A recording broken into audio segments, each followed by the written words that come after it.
two verses from Luke chapter 15.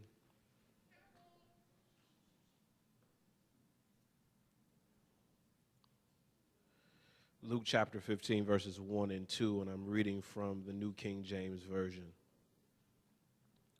And it says, "Then all the tax collectors and the sinners drew near to him to hear him.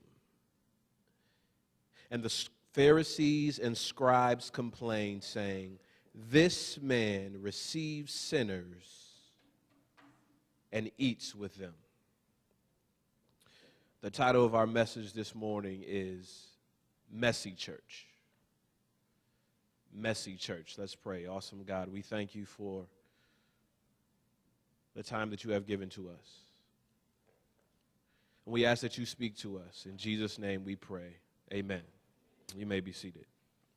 How many people in here like to eat? You can raise your hands. You can be honest. How many of you like to eat? I know, because every time we put snacks out in the lobby before service, I hardly get any. Some of us like to eat so much. And when we have potlucks and when we go to the park and some of your houses for the Sabbath meal, you are so concentrated. Even now, you're asking yourself, how long is the pastor going to preach for? Your mind has already projected yourself to eating. Especially on those days when we have potluck at church, and those who are helping with potluck start preparing the meal before the service is over. Let the smell of whatever's cooking in the kitchen make its way underneath the sanctuary doors, and heads are turning because your stomach is moving, and you're thinking, when are we going to eat? Some of us have such a preoccupation with food. And there is no dining experience quite like the dining experience of going to a buffet.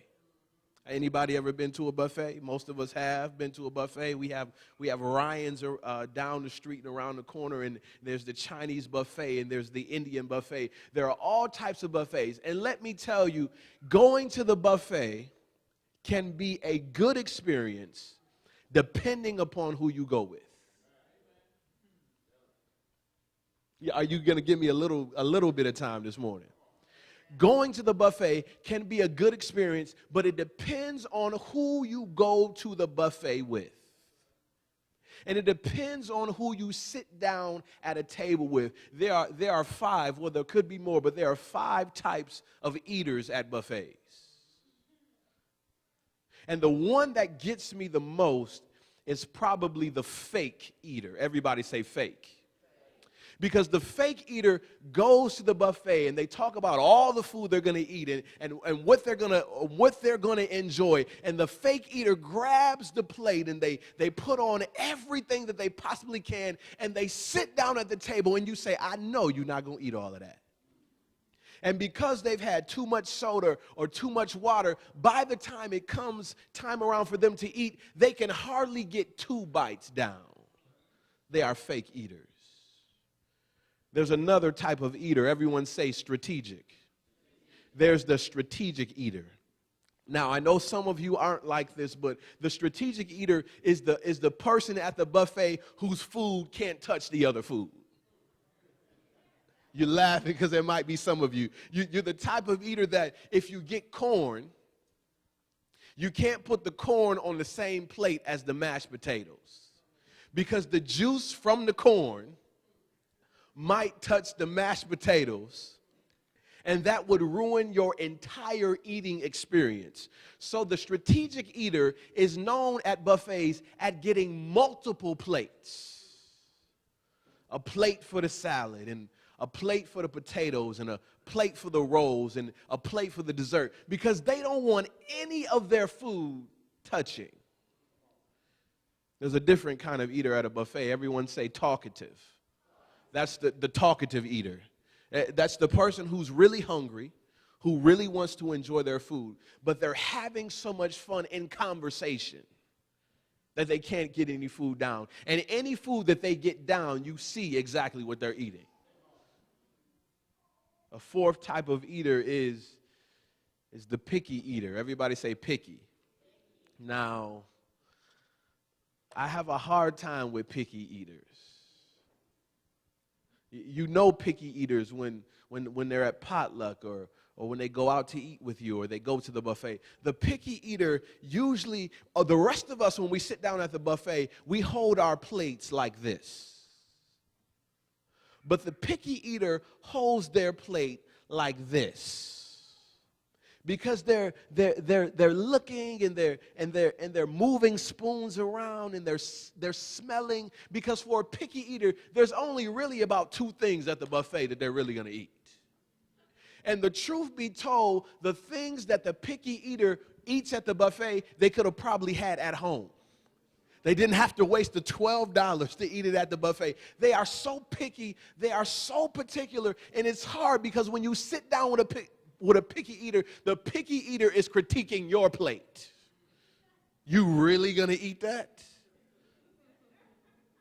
But out of all these eaters, the eater that gets me the most, Mr. Miller, that eater has to be the messy eater. Everybody say messy. A messy eater will ruin your buffet experience. That is the person with that all the rules of eating have gone out the window. And there's food everywhere. There's food in their hair.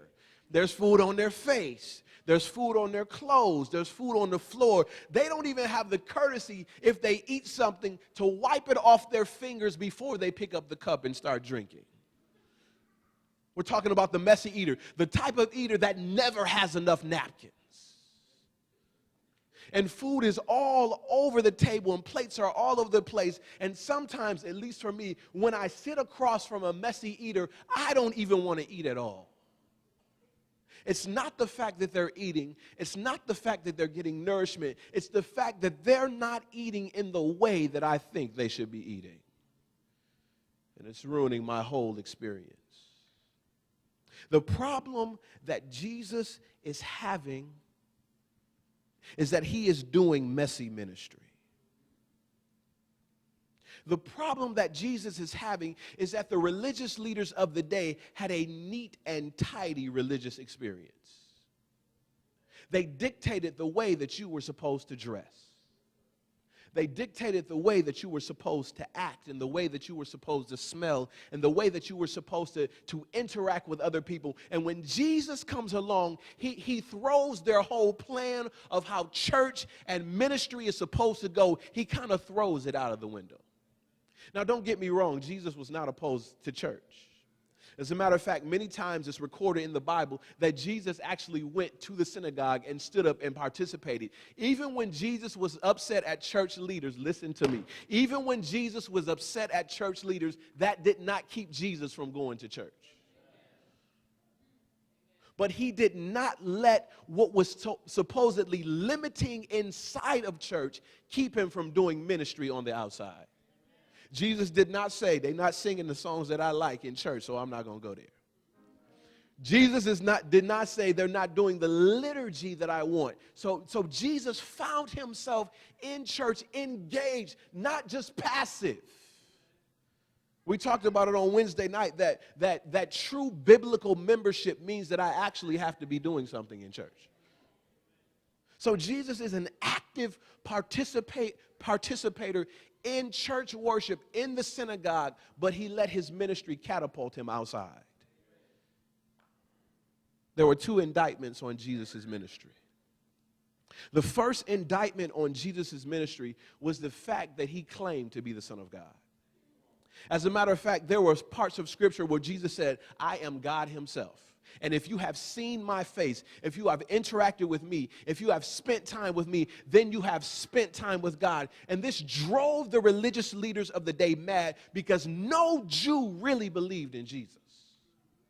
We were talking about it in Sabbath school this morning, the promise of the Messiah. That the Messiah was going to come and the Messiah was going to turn the world around and change some things for Jewish life and Jewish customs. But because Jesus did not come the way that they wanted him to come, they didn't believe in him. So when Jesus says, I am the Messiah and I am the Son of God, nobody really believed him. That was the first indictment on Jesus' ministry.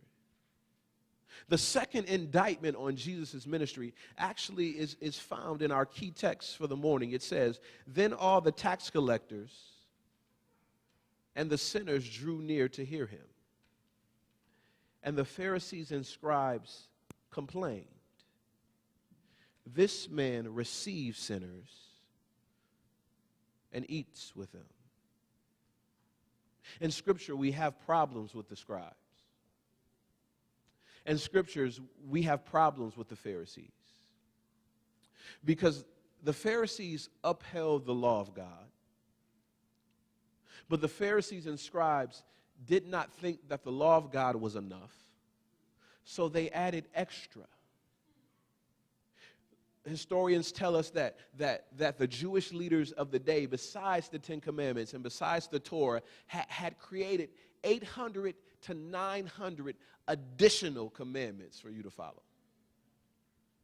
We get upset because not only did they uphold the law and create all these extra commandments, but the scribes and Pharisees were the type of people who thought they were better than everybody else. But even worse than a type of person who thinks that they're better than everybody else is a type of person that acts like they're better than everybody else. So you have the scribes and you have the Pharisees, and they're challenged because on the outside, their lives look perfect. On the outside, everything is in working order. On the outside, they go to the right places and they say the right things and they eat the right foods and they behave accordingly. But that's just on the outside.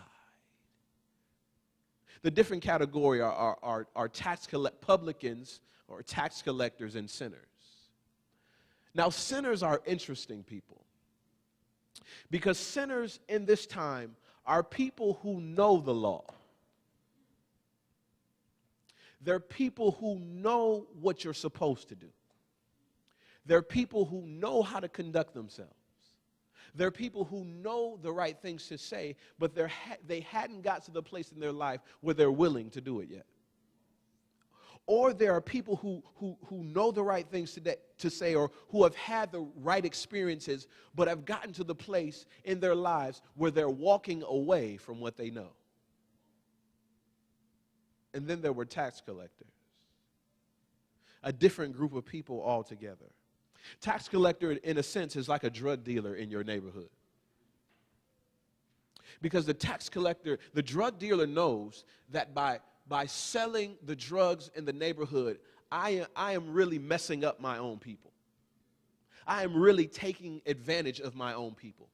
But I have succumbed that this is the only way that I can make my livelihood, so I got to do what I got to do. That's basically a tax collector. A tax collector is usually a Jewish individual who is hired by the Roman government, and the Roman government says, you can take as much taxes as you want. This is how much we're asking for. Any amount that you take after that, we don't really care. So as much as you want to steal, as much as you want to exhort, as much as you want to hustle, as much as you want to take advantage of people, we don't care as long as we get our cut. So to see a Jewish man collecting taxes from his own people, he was seen as a traitor. And the Pharisees and the scribes are upset because not only do they not recognize Jesus as God, they're saying that if Jesus was God, God would not hang out with people like this. But there is something about the words of Jesus that is calling both sinners and tax collectors.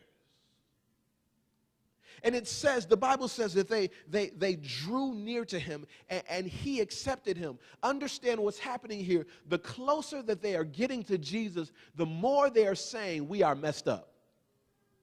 We're talking about messy church. The closer they get to Jesus, the more they realize how far from God they actually are. The more they listen to the sermons and the teachings of Jesus, the more they're saying, I need Jesus more and more. And the problem that we have with them is that sometimes in our lives, we're more like Pharisees than sinners. Not the part of the Pharisee that's arrogant. That's the part that we try to shy away from. Not the part of the Pharisee that thinks they're better than everyone else. We frown upon that. Not the part that acts like they're better than everyone else. We frown upon that. But the part about being a Pharisee that we really embrace is the part of us that won't come to Jesus. Jesus would be preaching and teaching, and something inside of a Pharisee would not allow them to come to Jesus, because by coming to Jesus, they had to admit that I'm a messed up person. And if other people actually see and acknowledge the fact that I'm messed up, I may lose my position. If I acknowledge the fact that I'm upset, that might change the way some people think about me. I might lose some friends, and that perfect picture of my life that I've painted that's not reality, you will lose that by saying I'm coming to Jesus. Sometimes we're more like Pharisees than sinners. And sometimes I really wish, especially amongst the people of God, that some of us would be a little bit more honest about where we are. A little bit more honest and say, you know what, I really am messed up. I really do need Jesus. My life is really a wreck. I'm actually pretending from week to week. I'm not as happy as I pretend to be on Sabbath morning. Some people say that the fakest time in the life of the Seventh-day Adventist Christian is Sabbath morning. How you doing today, Brother Vince? Oh, I'm good. Happy Sabbath. The Lord is good. Knowing on the inside that you are dying. And because you refuse to ask for help, you stay far away from Jesus. Jesus is doing something in the lives of these sinners and tax collectors that he could not do inside of his church. Jesus is doing something in the lives of these people that he could not do inside of the synagogue. Because the synagogue was too clean. There was a certain decorum that you had to follow. There was a certain way that you were supposed to dress. There was a certain way that you were supposed to carry yourself. There was a certain liturgy that you had to follow. There were certain phrases that you had to respond to. And Jesus is saying the people that I need to reach don't know the phrases. The people that I need to reach don't understand the liturgy. The people that I need to reach don't have the right responses, and I need to go to where they are to bring them to where I want them to be. So Jesus changes this whole concept of what church is supposed to be like. And remember, when he called Matthew, they said the same thing. Why does Jesus hang out with fools like this? And the first time Jesus responds, I came for people who are sick. If you ain't sick, you really don't need me. And some of us, we have this issue. We have issues with going to the doctor. Some of us just don't go at all. No, we sick. No, we messed up, but we need to go to the doctor. But what's worse than that is going to the doctor and not letting the doctor do his or her job. You're sitting there in front of the doctor, and the doctor asks you, what's wrong? Now, you waited in the lobby for 45 minutes to an hour. You've taken off work. You have other responsibilities, and the doctor asks you, what's wrong? And some of us say, I'm good. Oh, nothing, just a little pain, doctor, but it has gone away. Because we know, the reason why we do that is because we know the doctor is going to start asking questions that we don't want the answer, that we don't want to give the answer to. The classic question, every time I go to the doctor and they bring out that little sheet, the first thing that they ask you, do you smoke, do you drink, do you do drugs? That's the first question off the bat. Are you sleeping? Are you drinking water? Are you exercising? How's your stress level? I don't even want to get into those questions because I realize that on the other side of those questions are my real issue. I just want the doctor to give me something to make me feel better. I don't want him to address my problems. So sometimes in my spiritual experience, I just want to come to church for maybe an hour and a half and feel good. I don't really want Jesus to address my problems. But Jesus is saying, I'm coming for people who are sick, and not just people who are sick. I'm coming for people who are willing to admit that they're sick. If you're pretending like life is okay, I can't do nothing for you. If you're going to walk around like everything is fine, I can't do nothing for you. If you're not willing to call some of your church members on the phone and say, pray for me because I'm struggling, I can't do anything for you. But if you're willing to admit that you're sick, I can heal you. The second time, Jesus does not respond with a statement of why he came. He responds with parables. So let's talk about this messy church thing. Inside of your bulletin, three statements there. Because remember, we're turning the corner on this thing at our church, at our local church. We've talked about the mission of the church. And now we got to get to the point where we're clearly identifying what our church should look like as we're living out the mission. And I want to challenge you today to think about the fact that maybe our church needs to be a little bit more messy. No, we need order. We need organization. We need structure. We need liturgy. We need all of those things. But our concept of what church really is about, maybe it needs to be a little bit more messy. So this is what Jesus says. He responds with parables, because the first thing that we need to understand, that as a messy church, we can't settle for what's left. If we're truly going to be a church that Jesus would live in and move in, we can't be a church. Messy churches don't settle for what's left over. How does Jesus tell this story? He tells the story of a man who has 100 sheep. Understanding this culture, if you have at least 100 sheep, you are a wealthy person.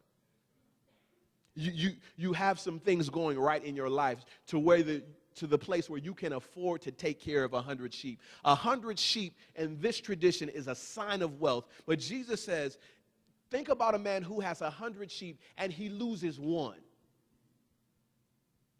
Now, from a sheer fractional standpoint, from basic math, if I have $100 and I lose $1, I'm upset, but I'm okay because I still have $99. Fractionally, I can maintain. I can say I can survive, even though I've lost $1, I can survive off what is left. Jesus says, if you lose one sheep out of the 100, you really need to rearrange your program so that you can go and find the one.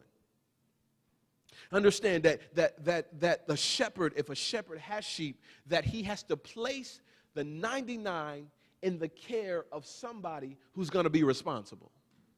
But he knows that the sheep here are safe. He knows the sheep here have enough knowledge and enough understanding and enough experience to survive. They don't need all the care and they don't need all the attention as the one, so he changes his entire program to get to the one sheep. Most of the time for us, our program is not like that. Our idea is not like that. When we say, well, we lost some people, we just going to go with what's left. 120 people on the church rolls, 60 in the pews, we just going to work with what's left. There was a time in our church where we did outreach and evangelism, but we're not there yet. We're just going to go with what's left. There was a time when we had a closer connection with the people in the community, but that was a church of yesterday or a church of the 80s or a Cottage chapel of the 90s. And since we're not there yet, we're just going to stick with what's left. But a messy church says, I'm not going to settle, because Jesus does not settle for what's left. And sometimes you need to let go of every idea that you had. Here's the problem with being a messy church that doesn't settle. It causes us to be inconvenient. It causes us to be inconvenienced. Oh, we got a nice little program, a nice little flow, Nice little worship service, nice little prayer meeting. We get into a good little rhythm. And then we have to ask the question, who are we reaching? Well, Pastor, we got the faithful few. We got the faithful 6. We got the faithful 20, and that's all we got. We just got to roll with what's left. That's not biblical.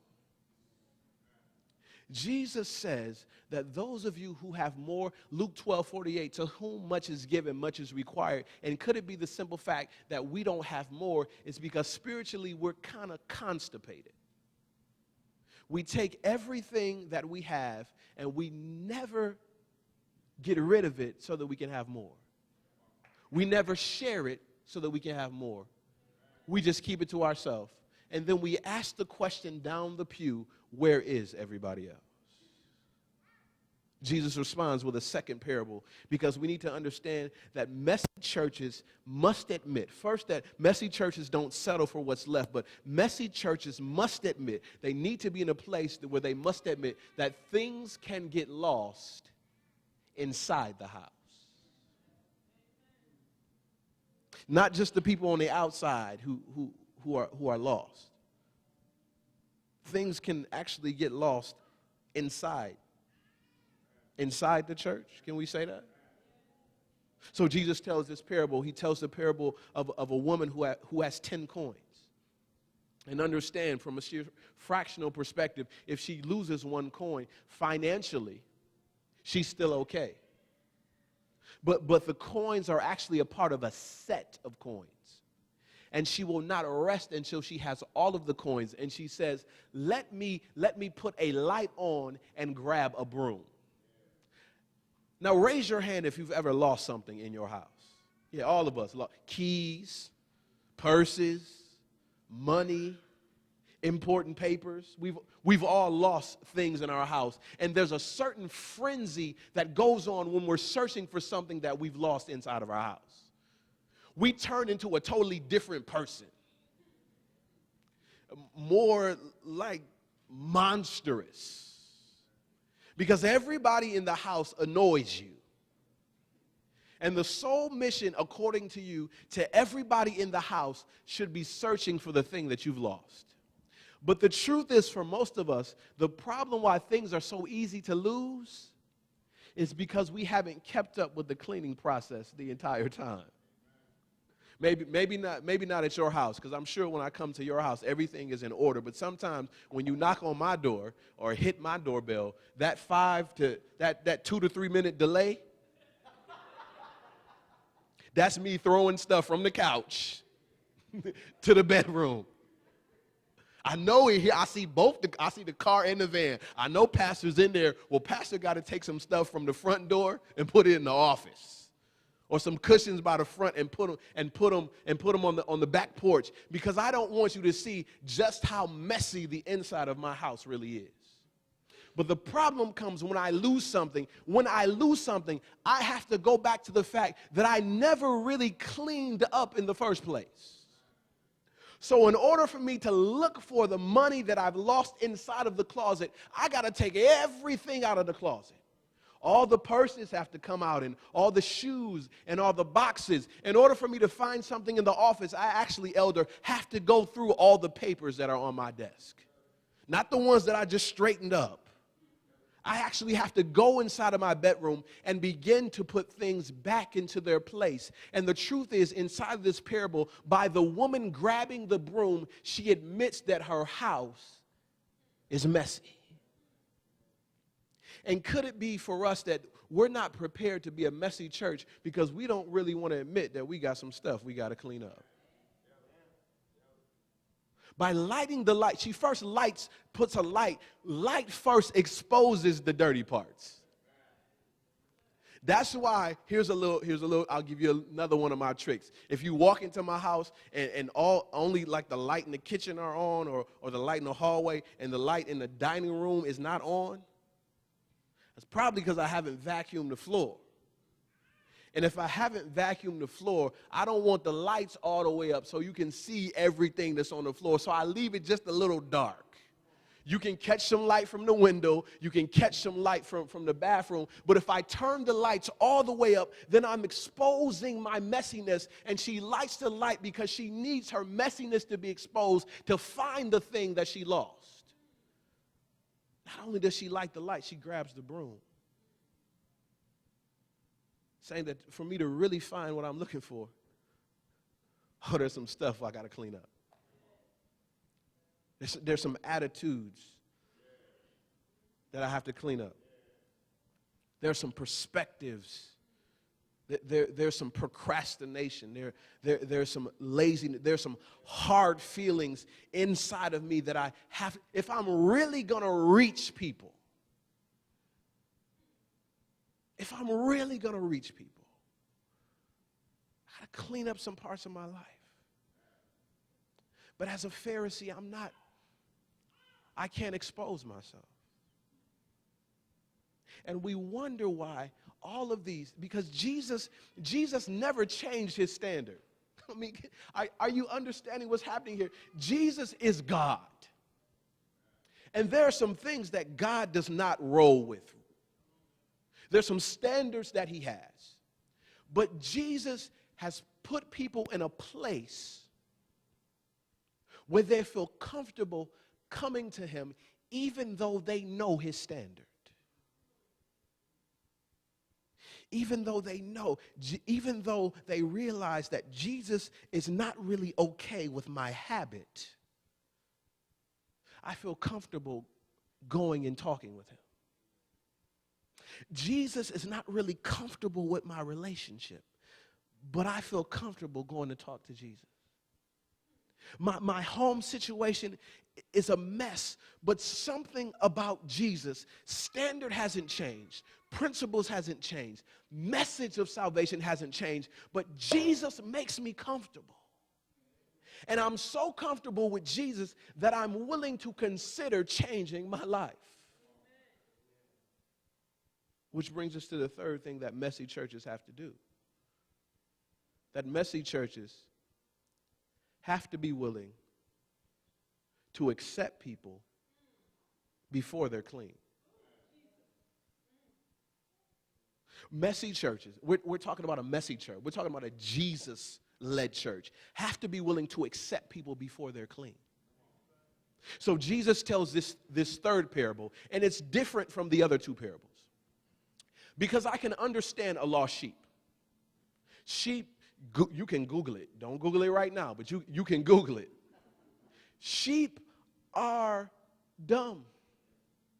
I was reading about a story in New Zealand in the encyclopedia where about 7,500 sheep died because one of the sheep went off the side of the cliff. And as the one went off the side of the cliff, the other one said, well, we might as well check it out. And one after the other, after the other, they end up, sheep are not very smart. And anything frightens a sheep. The wind could blow in the wrong direction. You could hear a wolf or a predator off in the distance, miles away. And a sheep could be frightened. I can understand a lost sheep. I can understand a sheep that's frightened, that's overwhelmed, that's injured, and I can see how that can cause somebody to, you know how we get sometimes, especially when we're kids, when we're scared and lightning flashes, we run and try to cover our heads or hide in the closet, and then when we come out of the closet, we're trying to figure out where everybody else is. I understand a sheep gets frightened or injured and it attempts to hide to feel better, but then when the sheep comes out of hiding, it doesn't, where is it? Everybody else has moved on. I can understand a lost sheep. I can understand a lost coin because things get lost in the shuffle, especially when you're moving. It's some stuff that we packed up when we left Michigan a year ago that I still haven't found. I understand things getting lost in the shuffle. I understand a coin rolling off or things being rearranged. But what is difficult for me to understand from one perspective is the lost son. The lost son is not frightened. The lost son is not lost in the shuffle. The son is lost simply because he chooses to be lost. Ark of safety is there. Protection of family is there. Rules and regulations to keep you happy and healthy are there. And it's funny. The son has the problem with the constraints of the father because he wants to do his own thing. But the son did not have a problem, Elder Daniel, when the constraints of the father made the family all that money. So he's in a position where he's saying, I am choosing to give up safety. I am choosing to give up support. I am choosing to degrade myself. I am choosing to throw my life away. He chooses to be lost. And some of us have not resolved the fact that we're pointing fingers at the church and what has happened in the church and what people have said to us. But the truth of the matter is that some of us have chosen to walk away from Jesus. And it doesn't have anything to do with anybody else. His choosing to leave the house has nothing to do with his arrogant, angry older brother, who we don't see till the end of the story. His brother is not even in the picture. He's choosing to leave because he thinks that out there has to be a better life than I'm living in here. So he throws his entire life away. And as a Jewish boy, he finds himself doing the most detestable of jobs. As a Jewish boy, he's cleaning and feeding sheep. Culturally, that's a no-no. He finds himself cleaning and feeding sheep. And in desperation, Luke tells us, in desperation, he looks at the food of the sheep and says, I'm hungry enough to jump into the slop bucket with them. I'm hungry enough to jump into the slop bucket with the pigs and eat. This is a boy who comes from tradition. This is a boy who comes from an area of his life that he knows better. His father has raised him better. His father has given everything that he possibly had. And maybe they didn't have much, but they had enough to be safe. And he says, I'm willing to give that away, but now I'm in a place where I'm hungry enough to eat with pigs.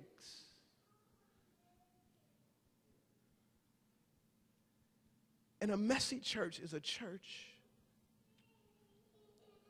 that's willing to accept people while God is still in the process of cleaning them up. So listen to what happens in this story. As the young man makes his way back home, now the father has not moved at all. He has not moved at all. We tell stories about what we think happened, but the father has not moved at all. But as he sees his son coming down the road, he throws off all Jewish tradition. Jewish tradition says that if someone has offended you, especially a family member, if someone has disrespected you, if someone has unlawfully taken something or offended you, you wait until that person comes and apologizes, and then you have the decision to make whether or not you're going to forgive them. Remember Peter's asking, how many times should we forgive a person? And Jewish tradition says you only have to forgive a person 3 times. If someone does something a 4th time, I don't even have to forgive you. But in this sense, as the patriarch of his family, because he's offended, the person who offended him has to come back and throw themselves at the mercy of the person they offended. But he throws off, the father in the story throws off tradition because as the son is coming back, he leaves his position and makes his way down the road to his son.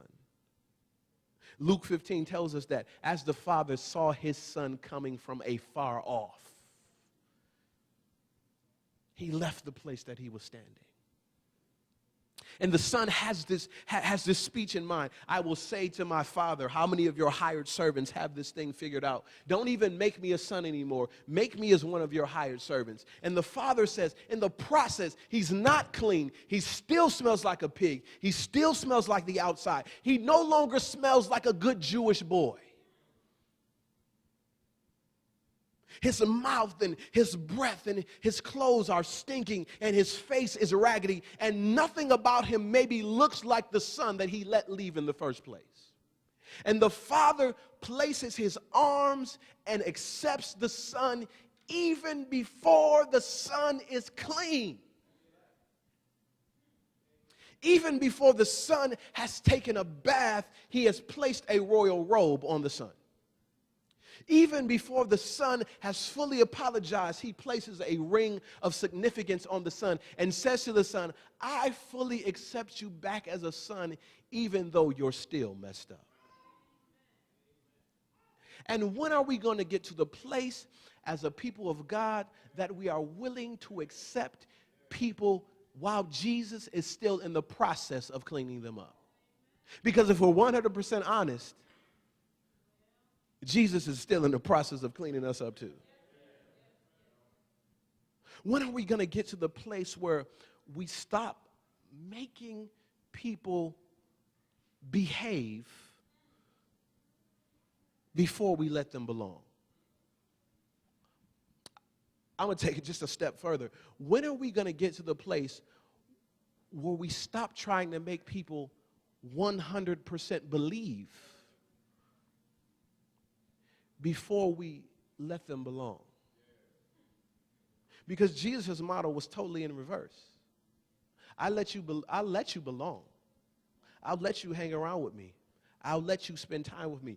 Jesus is saying, listen, this is the church of the living God, and you need to let people belong. You need to let people come in. You need to let people spend time with you. And in the process of spending time with you, I will change. Jesus says, I will change their behavior.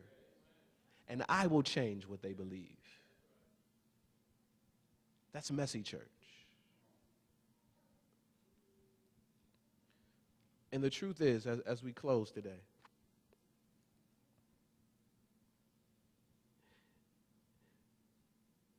is that Jesus planned long ago to do messy ministry. It's not just the fact that he was with Pharisees and publicans that says that Jesus was doing messy ministry. Can you imagine it? Genesis chapter 1 tells us that Jesus, when you combine it with John chapter 1, that Jesus is the active agent of creation. That Jesus spoke worlds into existence. Without him, nothing was made that was made. That when it was time to create man, Jesus bent down and breathed into our nostrils the breath of life. That Jesus set the stars into place. That Jesus owns everything. That Jesus is the champion and the King of glory. And Jesus said, in order for me to save them, I have to get messy. In order for me to save them, I will choose to put on human skin. And we know for a lot of us, sometimes we don't even want to be in our own skin. We don't want to live our own lives. We don't want to deal with our own issues. But Jesus says, I will accept human appearance. I will accept human problems. King of the universe had never been tired before. And he chooses to be tired. Can you imagine, as Revelation describes what heaven is like, and 10,000s upon 10,000s and thousands and thousands of angels at Jesus' beck and call? Nobody ever spit in Jesus' face before. We're talking about messy. There was no one really besides Lucifer who had doubted Jesus before. There was no one who had disrespected Jesus before. There was no one who had second-guessed Jesus before. But Jesus was saying, if that's what it takes for me to save the people in Bowling Green, Kentucky, that's what I'll do. I'll allow myself to be spit on.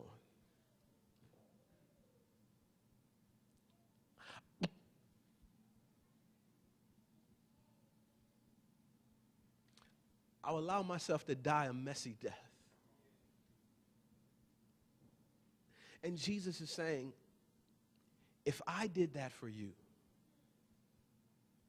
why can't you as my church do it for other people? We can't settle for what's left over. We need something more. We can't settle for what's left over. We got to be willing to expose the fact that we are messed up people in need of Jesus. We have to be willing to accept people because Jesus accepts us. And here's my challenge today. Here's my challenge today as we close. 2 appeals. 2 appeals. The first one is you really need to admit that your life is messed up. And we come here week after week. I love my job. I love my church members. But we need, in order for Jesus to really transform our church, we need to come to the place where we say we actually need Jesus to transform our church. And we have to be willing to say to Jesus, I'm messed up. My life is, Jesus, the decisions that I made this morning,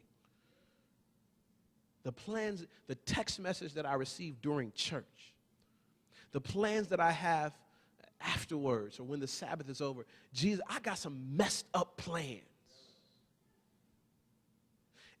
And my life, Jesus, I'm tired of pretending that everything is okay in my life, but it ain't. Anybody like that today? Anybody just want to wave your hands and say, my life is kind of messed up? My second appeal today is,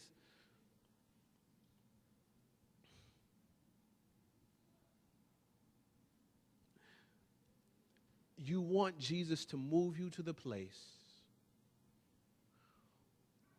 where you're really willing to accept other people. The challenge is that I'm accustomed to my brand of sin. I'm okay with my particular issue. I've settled into my addiction. I'm okay with my shortcoming. But I have a problem with yours. And I'm judging you by yours. And when I see you struggling with yours, I'm pointing the finger, and you become the topic of my dinner conversation. But Jesus is saying the person or the people here first. If you're not willing to accept them, there's no way that you're going to accept them. If we can't figure it out in here, be 100% honest with you, we shouldn't evangelize. If we can't figure it out here, we shouldn't do outreach. If we can't figure it out here, we should not be trying to make disciples, because we'll continue to make people as dysfunctional as us. Every head is bowed, every eye is closed. God,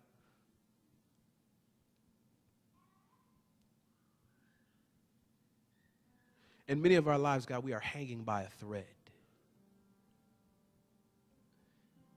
And we're on two sides of a coin. God, on two sides of a coin, we see our life